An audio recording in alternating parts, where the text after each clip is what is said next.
Ya, assalamualaikum warahmatullahi wabarakatuh. Izin memperkenalkan diri, nama saya Adi Restiadi, NPM 120 11911021 Fakultas Ilmu Komputer Universitas Banten Jaya. Di sini saya akan menjelaskan mengenai evolusi dan kinerja komputer. Nah, ini evolusi dan kinerja komputer. Gambar di bawah ini adalah komputer yang paling pertama dibuat sampai yang terakhir atau sampai saat ini.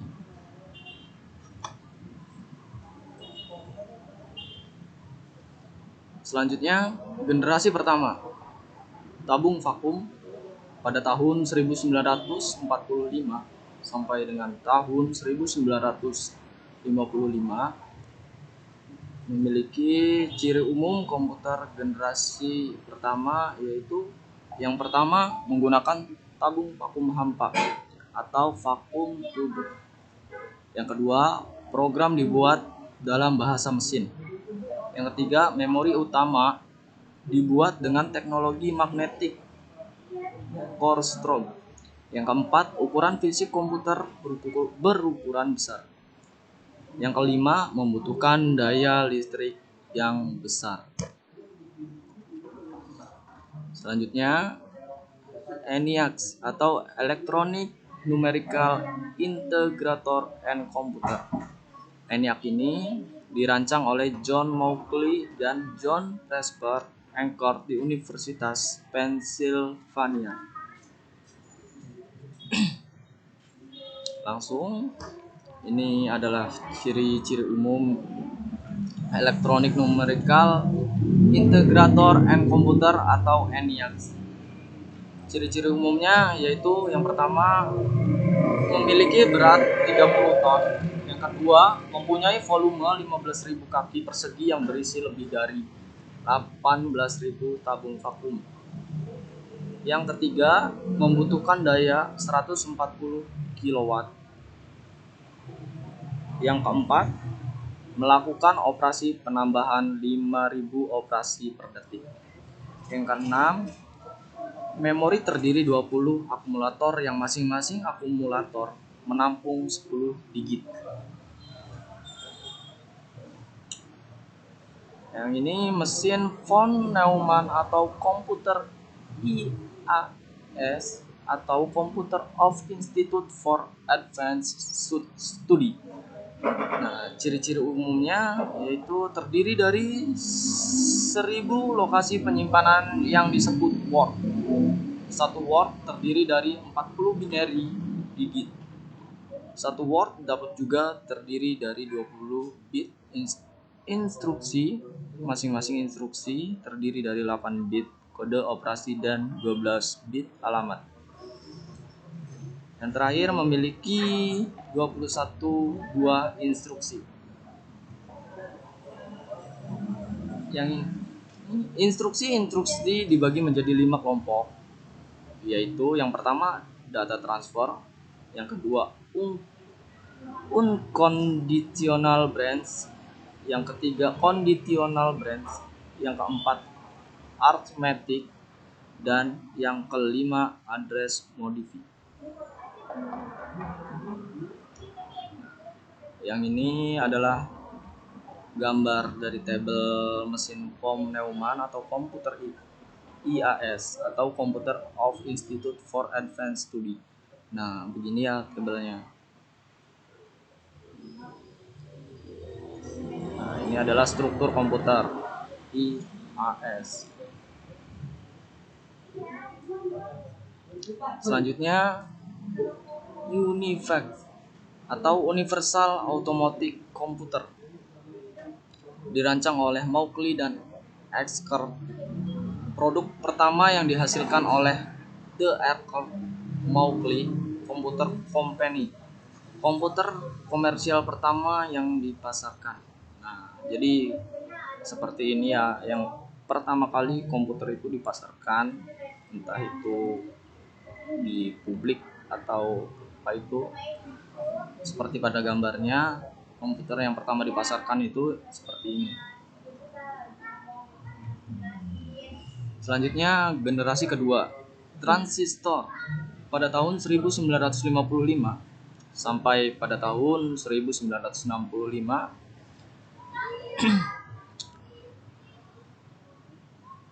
ciri-ciri umum komputer generasi kedua. Yang pertama, teknologi dasar rangkaiannya berupa transistor. Yang kedua, menggunakan bahasa pemrograman Fortran, COBOL, dan ALGOL. Yang ketiga, menggunakan memori sekunder berupa magnetic tape. Yang keempat, ukuran fisik komputer lebih kecil dari komputer generasi pertama. Nah, jadi ini memfleksibelkan dari ukuran fisik komputer dari generasi pertama ke generasi kedua. Jadi generasi kedua ini ternyata lebih, kalau bisa dibilang lebih kecil lah gitu daripada yang generasi pertama. Nah, itu. Dan yang kelima, membutuhkan daya listrik yang lebih kecil. Nah, jadi yang generasi kedua ini lebih menghemat lah, lebih menghemat tentunya daripada yang generasi pertama.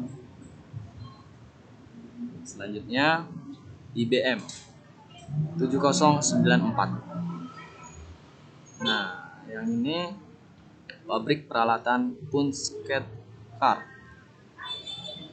1953, IBM 701, komputer pertama IBM, Stored Program Komputer untuk keperluan aplikasi saintifik. Pada tahun 1955, IBM 702 untuk aplikasi bisnis. Yang keempat, merupakan awal dari seri 700/7000 yang membuat IBM menjadi pabrik komputer yang domain.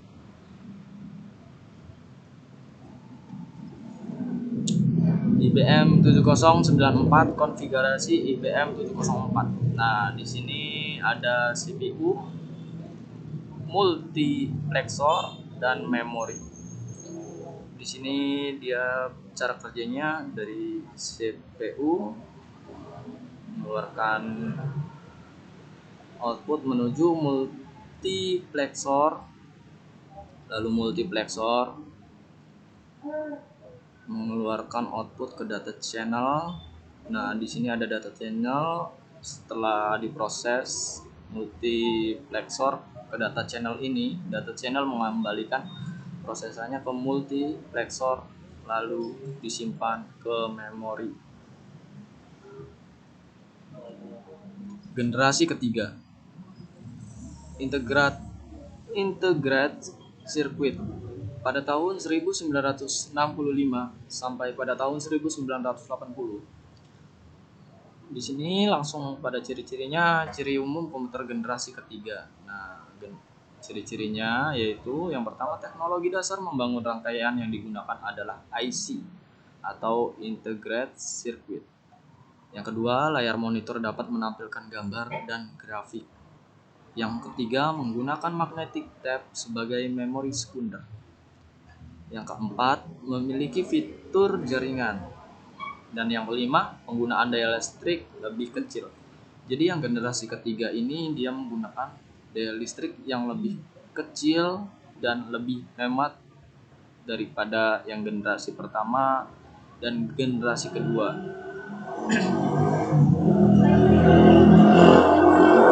Selanjutnya, PDP 8. Pada tahun 1964, mini komputer pertama kali setelah Miniskir tidak memerlukan air conditioned room, embedded application, dan OEM. Arsitektur PDP-8 sangat berbeda dengan IBM, terutama bagian sistem bus. Pada komputer ini menggunakan omnibus system. Nah, yang seperti pada gambar di atas, seperti itu, dia lebih kecil, lebih fleksibel lah, walaupun ya untuk pada zaman sekarang itu terlihatnya sangat besar, kira-kira ya sebesar kulkas lah itu untuk DeX PDP 8. Selanjutnya, sistem ini terdiri atas 96 buah lintasan sinyal yang terpisah yang digunakan untuk membawa sinyal-sinyal kontrol, alamat maupun data. Arsitektur bus seperti PDP-8 ini nantinya digunakan oleh komputer-komputer modern. Berarti sebelum adanya komputer-komputer modern ini sudah diciptakannya bus seperti PDP-8 ini yang sangat berguna untuk komputer pada zaman sekarang. Selanjutnya generasi keempat, Very Large Scale Integration pada tahun 1980. Ciri-cirinya menggunakan Large Scale Integration atau LSI yang merupakan pemadatan beribu-ribu IC yang dijadikan satu dalam sebuah keping IC yang disebut chip. Dikembangkan komputer mikro yang menggunakan mikro prosesor dan semikonduktor yang berbentuk chip untuk memori komputer. Generasi selanjutnya, setelah generasi ketiga, perkembangan komputer didasarkan pada perkembangan IC, Integrated Circuit, SSI Small Scale Integration, sampai 100 komponen elektronik per chip, MSI, atau Medium Scale Integration, 100 sampai dengan 3000 komponen elektronik per chip, LSI, Large Scale Integration, 3000 sampai 10.000 komponen elektronik per chip, VLSI, Very Large Scale Integration, 10.000 1.000.000 komponen per chip, ULSI, Ultra Large Scale Integration, lebih dari 1.000.000 komponen per chip.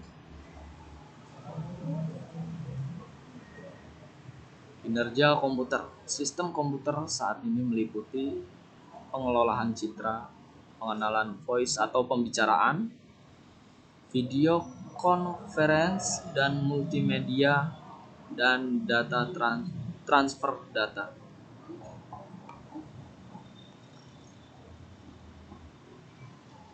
Teknik peningkatan kinerja. Peningkatan kinerja mikroprosesor terus berlanjut, tidak kenal henti dengan berbagai teknik yang dikembangkan. Di antaranya branch prediction, teknik di mana prosesor kemungkinan mengamati terlebih dahulu di dalam software yang melakukan prediksi percabangan atau kelompok instruksi yang akan dieksekusi berikutnya. Data flow analysis, proses akan menganalisa instruksi yang tidak tergantung pada hasil atau data lainnya untuk membuat penjadwalan yang optimum dalam eksekusi. Spekulatif execution, dengan modal prediksi cabang dan analisis data, maka prosesor dapat melakukan eksekusi spekulatif terlebih dahulu sebelum waktunya. Di sini ada metode kinerja, yaitu yang terdapat beberapa metode untuk mengatasi masalah perbedaan kecepatan operasi antara mikroprosesor dengan komponen lainnya. Yang diantaranya, yang pertama yaitu meningkatkan jumlah bit yang dicari pada suatu saat tertentu dengan melebarkan DRAM dan melebarkan lintasan sistem musuh. Yang kedua, mengubah antarmuka DRAM sehingga lebih efisien dengan menggunakan electric charge head atau pola buffer lainnya pada keping DRAM. Meningkatkan bandwidth interkoneksi prosesor dan memori dengan menggunakan hierarki bus bus yang lebih cepat untuk buffering dan membuat instruksi aliran data.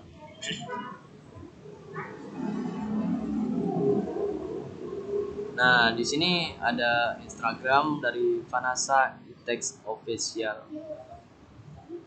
Di sini kalian akan mendapat banyak wawasan, banyak ilmu mengenai software engineering.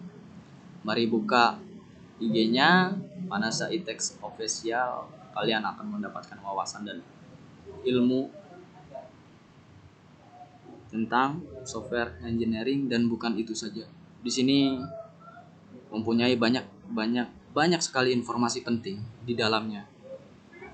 Selain Instagram, ada juga YouTube-nya. Ya, ini YouTube-nya Vanessa Itex Official. Nah, ya ini ya YouTube-nya. Di sini banyak sekali pelajaran yang dapat kita ambil untuk software engineering atau yang lainnya, bahkan misalnya seperti informasi, ilmu yang belum kita pahami bisa didapatkan dari sini. Ya, mari kunjungi YouTube-nya Vanessa Itex Official. Nah, terima kasih. Cukup sekian dari saya. Kurang lebihnya mohon maaf dan harap memaklumi bila banyak sekali kekurangan atas penjelasan dan PPT yang saya buat ini. Terima kasih. Wassalamualaikum warahmatullahi wabarakatuh.